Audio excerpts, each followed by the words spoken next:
Well, we're all chasing the good life, right? Anybody found it? Anybody found the good life? Anybody live a day yesterday? You feel like, I think I got the good life under control? No, nobody did. That's amazing. And that's what we're saying. That's the point of this whole series, is that we're all chasing the good life. That's the big idea of this series, is that we are all chasing it. But unfortunately, as Sean reminded us in the first week, that we all live in a culture with this evolving definition of what the good life is, right? If we were to just go around the room and say, what's the good life for you? Everybody would have a different definition. Every week of this series has been really fantastic. I mean that, and I've listened to all of it. I hope you have as well. Last week, though, was especially good. Josh Bain sitting right over here. Way to go, Josh. Give him a little love. Even if you're at Beechwood and you're like, he's not sitting over here where I am. Josh, last week was so good, and I needed it. I needed it so bad because yesterday morning, my wife and I, we have 5 kids. Our oldest is 16, our youngest is 7. And our 7-year-old had his first flag football game yesterday, and we were pumped. And I was especially pumped because I have staked my entire self-worth on the athletic achievements of my children. So if they don't do well, I'm nothing. If they do well, I'm something. I don't know if you've done the same, but it's a great time. It's a really wonderful experience in life to do that. And so when we woke up on Saturday morning of his first flag football game, he looks at me and my wife and he says, Mom, Dad, I don't really want you to come to my game today. And I was like, all right, tell us more. And he said, well, I'm really afraid that I'm going to mess up and I don't want you to be there to see it. And I was like, well, if you mess up, then you are an absolute failure and a loser, and you can't be in this. No, we were heartbroken at that. Once he's 7 years old, where did he get this? Where did he get this idea that if I mess up as a 7-year-old, which, oh, by the way, the opposite question is a better question. Is there any chance that you'll get anything right in the game tomorrow? Probably not, because unfortunately, you've got our genes, okay? And I always joke about travel sports. We don't really have a strong opinion about travel sports in our family because none of our kids have ever been good enough to be invited onto a travel sport team. So for some of you, it might be a real challenge in your life. For us, it's just never really been an issue. But Josh's message last week was so good because he helped us remember that if you put your self-worth on anything that can be counted, that is a roller coaster to live on. And unfortunately, our 7-year-old has already learned that. So if you haven't listened to last week, and if you don't enjoy this week, good news, I'm not going to be back here next week to preach the next one anyway. And if you feel like you got gypped today, go listen to last week. That was fantastic. Thank you, Josh. Today, we're going to talk about something different, though. We're going to talk about the word entitlement. Now, I saw a couple of you out in the lobby today, and you were walking in, and you kind of gave me that wink, like, is today the day? Are we going to hopefully talk about entitlement today? Well, good news, we are. So for those of you that wanted to talk about it, no, nobody wants to talk about entitlement, right? Who wants to talk about entitlement? But the truth is that all of us have a little bit of that in us, and I believe that it robs us from experiencing not just the good life, but what Jesus has called the abundant life. Some of you maybe you're going, all right, I need a little brush up. I need a little touch up on my definition of entitlement. Great, I brought one with me. Here's the way I would define entitlement. It's the belief that I'm owed something, even though I haven't necessarily earned it, right? Entitlement is the belief that I'm owed something, even though I haven't done all that you would have thought that I have done, in the way that I feel like it's mine, I deserve it, I want it, I should have it. I haven't necessarily done the work to get it, but I feel like I should have it. That's entitlement, right? Entitlement, to put it another way, maybe in our more, a voice that you might hear today, entitlement is that sneaky voice that whispers, I deserve more, no matter how much I already have. And the key word there is the word more. It's that sneaky voice that whispers, do they know who you are? You deserve more, right? When you're in traffic and it's not moving fast enough, somebody doesn't push it through that light, and you get mad and you go, who do you think you are? And do you not know who I am, right?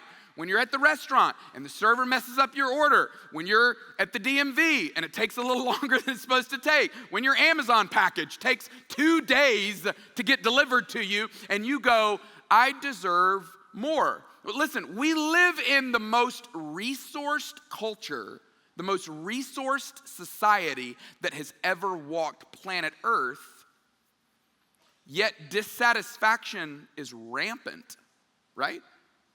I mean, I really believe that this message today, whatever it is that you believe about Jesus, and I just gotta let you know, obviously, here we are at Athens Church. I'm a preacher. I have staked my whole life on the claim that Jesus is who he says he is, that he is the Son of God, that he died on a cross, and that he's resurrected from the dead. So I believe that deeply. But no matter what you believe about Jesus, I'm telling you, if you can apply this message today, I think your life will be happier. I think your life will be more joy-filled, because we live in a culture that's filled with entitlement. And entitlement breeds dissatisfaction. Entitlement, it isn't just a cultural problem that's out there, it is in all of us. So just look around real quick, make eyes with somebody, give them a wink, give them a shooter, and go, it's in you. I'm serious, go for it. Elbow them, poke them, tell them, it is in you. It's in all of us. Entitlement is not just something that's out there, it is in every single one of us. Entitlement says, I deserve the good life. I saw it this week in me. Our kids, we go to this school. It's a City of Atlanta charter school. It's a fairly small school. They do a lot of wonderful things at this school, but it's a fairly young school, so they don't have a well-developed athletic program. Our 14-year-old son has played football for the last 6 years, and now he's in high school, and there's really not an opportunity for him to play football. But he plays on this flag football team, and I'm standing on the sideline. The school has like a club flag football team. And I'm standing on the sidelines at one of his games, just watching the game, and another dad stands next to me, and his son's a golfer, and we don't have a golf team. And he's just telling me, this is pathetic. They should do better. How dare they? Somebody's not doing their job. This is ridiculous. Our kids deserve more. And I took the bait. I got all wrapped up in it. I was like, you know what? You're right. This is awful. This is pathetic. I can't believe it. I deserve more. After the game, this wonderful PE coach at our school, who is spending his time coaching this flag football team, comes up to me just to say hello, and I start to go in on him about how terrible this is. And I couldn't believe it. This PE coach, he taught me a lesson. He looked at me and he goes, you know why we do this flag football team? It's because we've learned that most kids, and I love that he said kids because he was really talking about me, but he said most kids are only thinking about where they're not and what they're not getting to do. And we're trying to help them understand that if you can be right where you are and enjoy right where you are right now, that will help you in life. And I was like, well, that is not what I want to hear right now. But that is a great point that I should probably think about more. No, I was so convicted. I was like, wow, you're right. There's a lot of things that this school does great. And instead of feeling like I deserve more, what if I just decided, no, what I have is pretty awesome. Today, I hope we all can make a bit of a shift in our heart and our soul, this massive move from I deserve more to I am so aware of all that God has already done for me. It doesn't mean you can't want more. It doesn't mean you can't hope for more. I'm just telling you, if you can live your life with this blanket, this mood that says, I'm stunned that God has done all he has done for me, it'll change things. Because I've just seen it too often, and so have you. What if the very thing keeping us from the good life isn't our circumstances? What if it's our sense of entitlement? I don't know if that's true. That's why I phrased it in the form of a question. But I think it's worth talking about. What if the very thing that is keeping us from experiencing the good life or the abundant life, as Jesus has called it, what if it's not our circumstances? What if it's our sense of entitlement? Josh was in Luke last week. Today we're going to be in Luke as well. If you got your Bible, you can open up to Luke 17. If you don't have one, we're going to put the verses on the screen. This is a story that at face value, it seems like a pretty simple story. You're not going to be able to, you're going to pick it up pretty quick.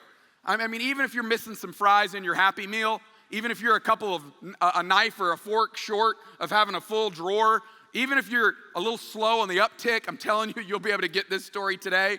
This is a story where, I had this seminary professor used to say, remember, Jesus said, feed my sheep, not my giraffes. Keep it on the lower shelves for people. I like that. And generally, I relate to that because I'm like, I struggle sometimes getting into the more lofty things. This one's one of those that at face value, it feels like it's on the lower shelf. But I'm telling you, the more you dig into it, the more you realize, no. This is such a powerful moment that Luke chronicles for us. The investigator, the doctor that he wrote down for us so that we could experience it alongside of those who are experiencing it. Here's the way it starts. Luke chapter 17, verse 11. Now Jesus was on his way to Jerusalem, and he traveled along the border between Samaria and Galilee. This is not an accident. Jesus is marching toward the cross, and every step had been planned, prepared, and thought through. And he's on the border, he's on the margins, he's in between the outcasts and those who counted themselves on the inside. And I'm just telling you, that's where a lot of life happens, right there on the edge. Going, I don't really know how this is going to go. I don't really know which way it's going to flip. Next verse, Luke tells us this. He says, as he was going into a village, 10 men who had leprosy. Now, we cannot fathom how big of a deal this was. These 10 men had leprosy. They were social outcasts. And they come and they find Jesus. They met him. And they stood at a distance. Why did they stand at a distance? Well, because they couldn't get near another person, but they certainly couldn't get near someone that they considered a rabbi, someone that they considered holy. And so they stood at a distance from Jesus, but they called out in this loud voice, Jesus, Master, have pity on us. We can't just drive by that too quickly. They felt this need. They felt this great sense of desperation. I'm telling you, those of you that have experienced some kind of health crisis, or you've been to the bottom of the pit, you've been to that part of life that most of us go, I don't ever want to have to go there, but you've been there. You've had that sense of desperation. And you are aware of how powerful it is there. Nobody wants it. Nobody wants to be there. But there is something so rich to be in a place where you go, I don't know how this is going to work out. I am desperate. And sometimes it forces us to our knees. And sometimes it forces us to call out and say, Jesus, Master, have pity on us. I would never pray that God would allow me to be there. I would never pray that God would allow you to be there. But those of you that have been there, you're aware. Those are some of the most rich, some of the most real, some of the most meaningful moments in life. And these 10 men with leprosy, they experienced it. Desperation, going, I don't know how it's going to work out if God does not come through for me. When Jesus saw them, he said, well, go show yourselves to the priests. He sent them on a journey. He said, hey, follow these instructions. Go get involved in this process. And they believed him with no assurance that anything good would happen. They just did what he said to do. There's something in that for all of us, right? God doesn't promise the outcome. He doesn't always promise the healing, but he says, go be a part of the process. And sometimes when we go step in and take the next faithful step and go get involved with the process, sometimes we get to the end of it and go, oh my goodness, just like they did as they went along, they were healed. They were cleansed. Do you know how life-changing this was for them? These were people that had no life. They were outcasts. They were not socially accepted. They were at the bottom of the totem pole. They were at the edge of society. They had nothing. They had no life. They weren't even thinking about chasing the good life. They couldn't even fathom an abundant life. And they were healed. Their life radically changed. And one of them, if you're a math person, 10% of them, right?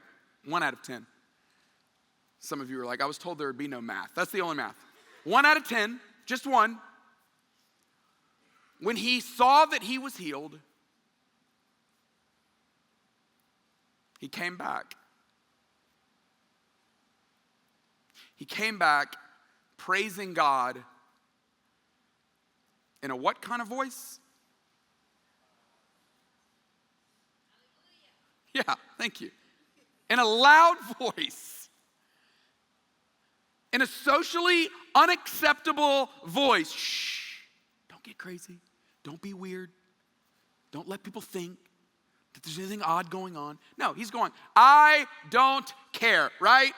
I mean, like Elf from the movie Elf. I am in love.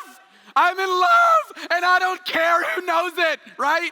That's so beautiful. Some of you are like, I hope I'll be in love that much someday. Some of you are going, someone is in love with me, and it's a little annoying because they won't stop, right? And some of you have mutually found love, and you don't care, and that's a wonderful thing. Yeah, I'm in love, and I don't care. This is what this man is saying. I am so overcome with emotion. I had no life. I was an outcast. I had nothing. I had no hope, no future, and now I have been healed.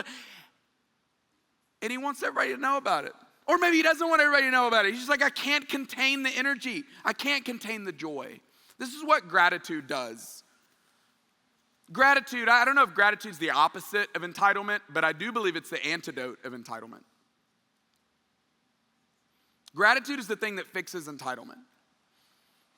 Gratitude is the thing that it loosens the valve of the entitlement pressure that we feel, whether it's in ourselves or the pressure that we put on other people.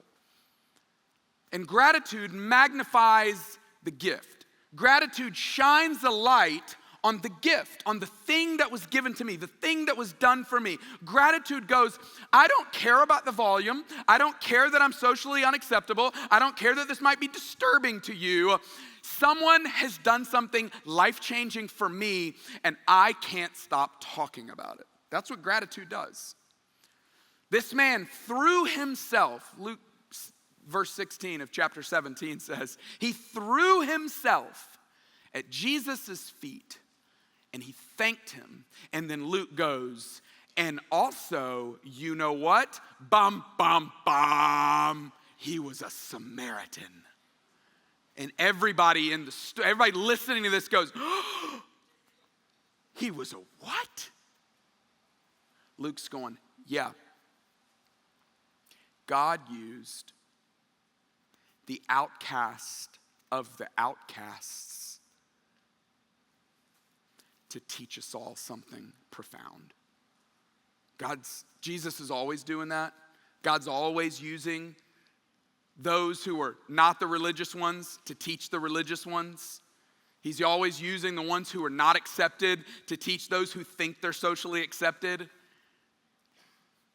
And Luke reminds us, yeah, this guy was a Samaritan, and he was overwhelmed with emotion, and he came back to Jesus and threw himself at his feet and said, thank you. Jesus asked these two profound questions that I have been, since I started reading this passage a couple weeks ago, I cannot stop thinking about these two questions. I hope that you will not be able to stop thinking about these two questions. Were not all 10 cleansed, Jesus says? Where are the other 9? Were not they all cleansed? So where are the other 9? And I don't want to be too judgmental toward these 9. So I'll let Jesus do the judging. He's the one that called them out, but I am going to pile on. Could it have been that they felt like, well, finally I got what I deserved. Finally I got the thing that I was owed. I think there's this massive difference in life. Walking around in life feeling like I haven't gotten what I deserve. I am owed something. Versus walking around going, I'm overcome with emotion. I've gotten more than I deserve. I've gotten so much more than I would have ever deserved. And Jesus draws this disparity between the one who returned and the 9 who didn't. And I guess these 9, they were either filled up with unspoken gratitude, right? We've all had that, where you feel grateful, but you just don't feel it enough to say anything or to do anything. Or they were filled with entitlement. And unfortunately, one of the downsides of entitlement, there aren't a lot of upsides to it, but one of the downsides is that it blinds us to the giver. See, the one who returned got the same thing that the other 9 got, but he got an extra dose. And how did he get it? He only got it through the return. He only got it through the gratitude. They all got healing, and he gets something even better. They all got a new life. He got it as well, but he got something even more. And this is one of the things that entitlement does. When we get our blinders on what we think we're owed, we miss out on so much that God wants to do, so much that God has already done. Verse 18, Jesus continues. He says, were not they all healed? Where are the other 9? And then he says, has no one returned to give praise to God except the foreigner? See, gratitude, as we've all experienced, as we've learned, gratitude is not natural. It's a decision, it's a choice, right? You got to decide to feel grateful. Some of you go, I don't know, I just feel overwhelmed with gratitude. Okay, well, you do have to make a decision to let that emotion be dominant in your life. You have to make a decision to let yourself feel that more than you feel anything else. And you have to make a decision to do something about it. This man made a conscious decision, an effort. He returned and said, hey, I gotta go express my thanks. It's a choice. And it's certainly not natural. In fact, have you ever noticed this? Have you ever noticed that it actually takes less energy to feel entitled than it does to feel grateful? I mean, just the sheer current of culture, right? If you just, you've been whitewater rafting and you lift your feet up and you just go along the current, or maybe the lazy river that you were just recently at your all-inclusive resort. Whatever you want to think about, you know the way a current works. The current in our culture just flows toward entitlement. I mean, just like in the same way, I'm standing on the sideline. I was not feeling entitled until my buddy, and I'm not blaming it on him, but it was his fault. But I was feeling fine until he come up and stoked the fire and said, how dare they? They're robbing our kids. Do you not want more as a dad? And I was like, I guess I should. Yeah, now that you put it that way, I guess I do. And taking that bait in that moment felt great. And it actually took a lot less effort than the energy that it takes to feel grateful. I'm telling you, gratitude is a choice that requires more energy. Verse 19. Then Jesus said, rise and go, your faith has made you well. Why did he say that? Why did he say that? Wasn't he already well?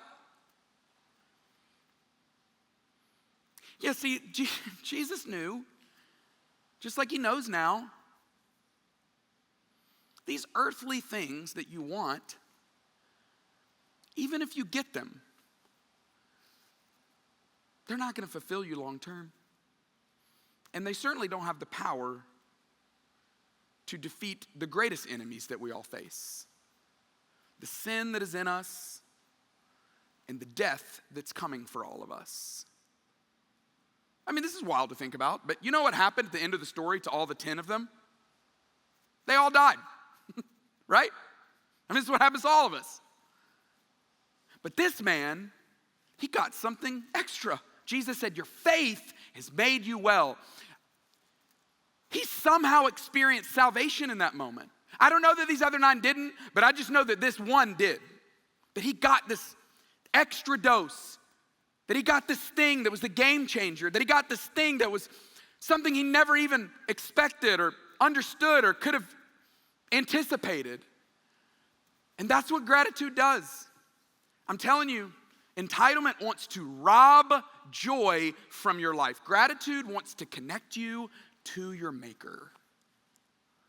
You get to choose.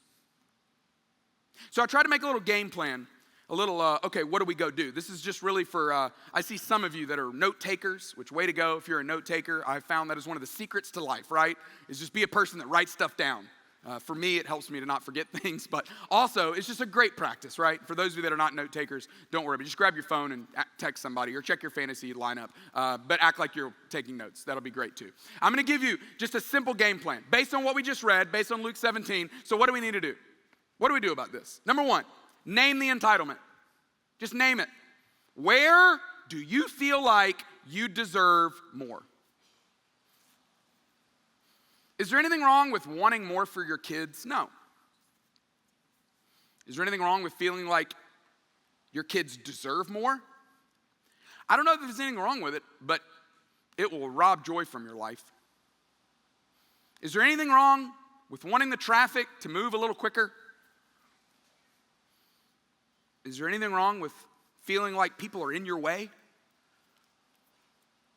I don't know what it is for you, but would you name it? Would you just name it? Where in life do you feel like, that voice is whispering, you deserve more? Would you just name it? You got to name it to tame it, right? If you don't name it, you will not be able to deal with it. You have to name it. You got to identify it. And then number two, would you practice the turn, okay? This turn is so powerful. The 10 of them are all walking to the priest. They're going along the process that Jesus has told them to do. They all get healing, but one of them turns around. There is something in this story that is so powerful about the turn. I don't know what that means inside your heart. I don't know what it means in your life, but I guarantee you felt it in other ways. You felt it in other places. Would you practice it? Would you just practice the turn? Practice that thing inside of you that says, I'm going to focus on what God has done for me. I'm going to focus on what he has given me. As I was telling my wife about this, one thing she reminded me, this little charter school that we go to, there are 900 kids on the waiting list to get in this school. Nobody gasped, right? But I did when she told me that. I was like, wow.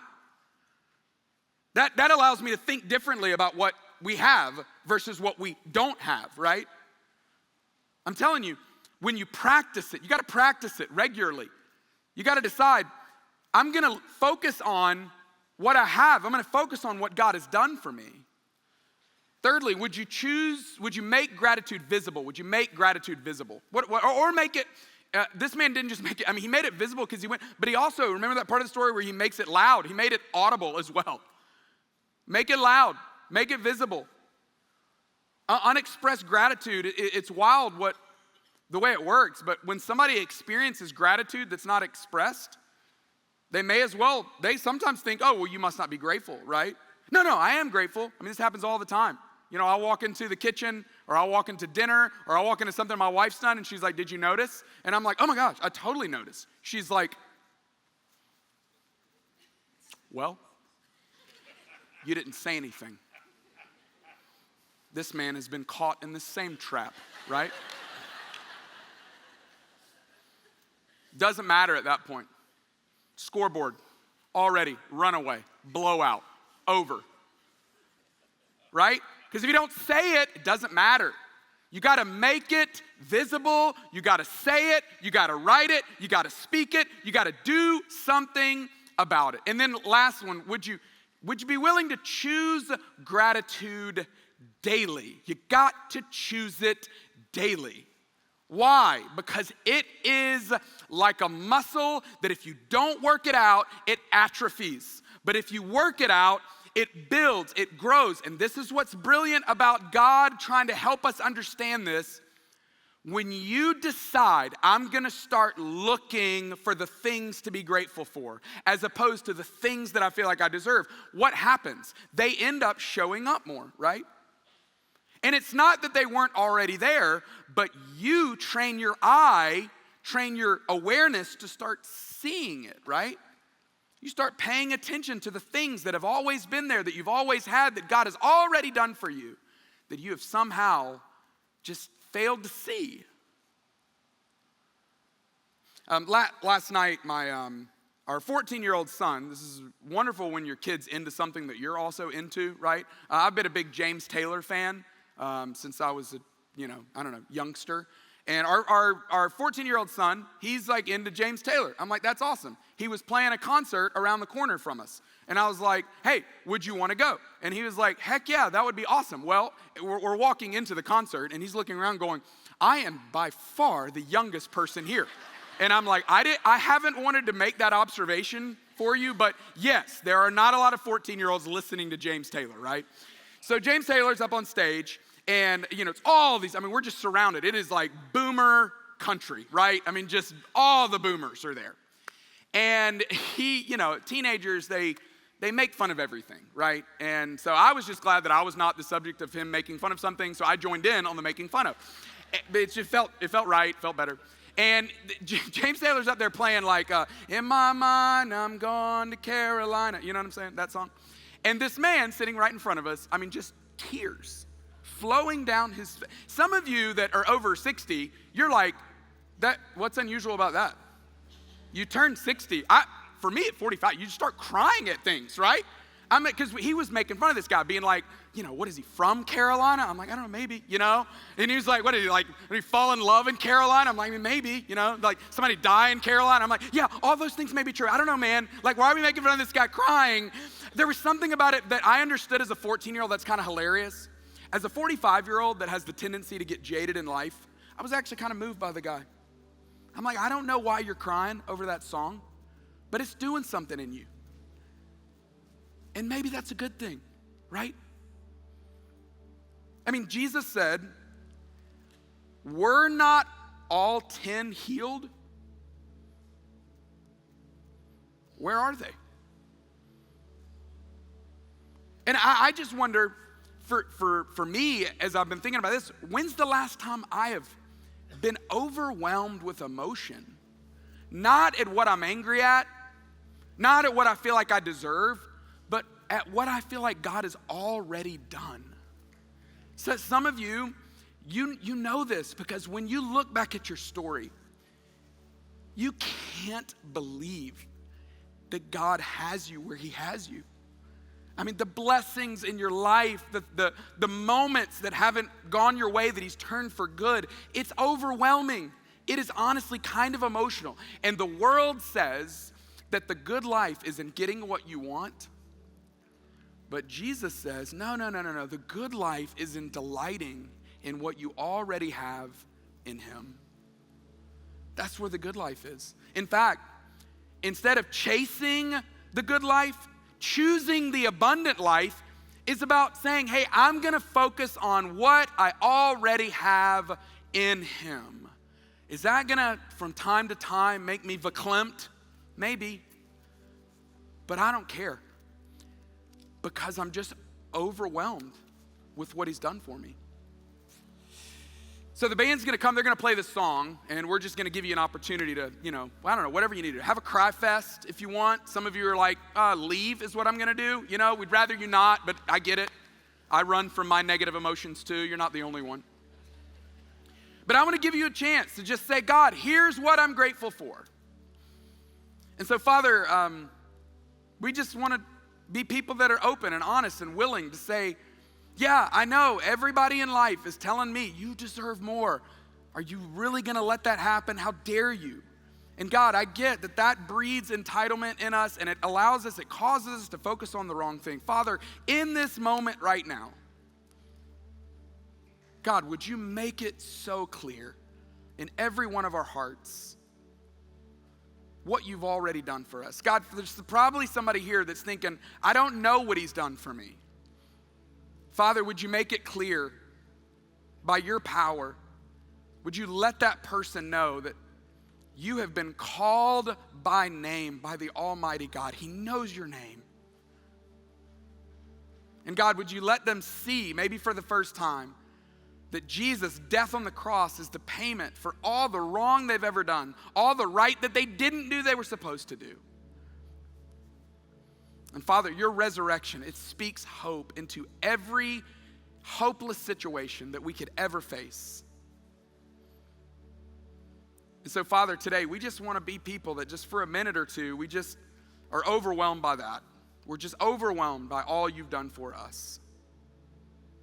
Thank you, thank you, thank you. Were not they all cleansed? Well, then where are the other 9? Father, I pray that would not be true of us. That we would be people that regularly come back to tell you, you didn't have to, but you did. Thank you.